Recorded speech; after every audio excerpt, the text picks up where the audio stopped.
Saturday, October 17th. Judges chapter 14.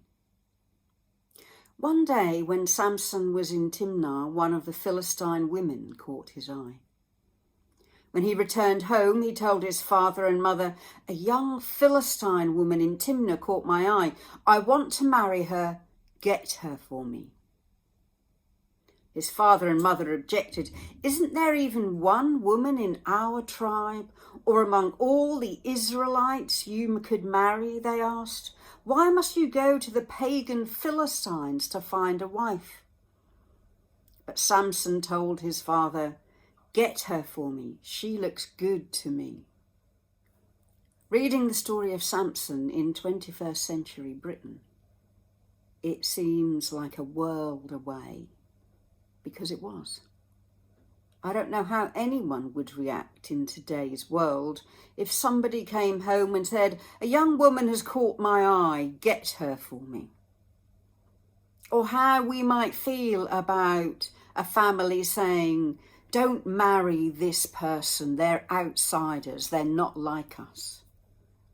And what we have to remember when we read it is that God has been at work in every century, in every part of history, and he is always at work in whatever is going on in the circumstances of the time. He is always bringing his influence to bear. He's always making sure that his plans are being worked out. And yes, sometimes he works through war, and sometimes he works through the culture of the time, but always for what is right and what is godly and what is his plan. In the next verse, his father and mother didn't realize the Lord was at work in this, creating an opportunity to work against the Philistines who ruled over Israel at that time. In other words, God knew what he was doing. And we've seen that in other stories. God sending a big fish to swallow Jonah after he's been thrown from a ship in a storm because he's running away. Joseph, who was thrown into a pit and sold to be a slave after the dreams he had forced or caused his brothers to turn against him.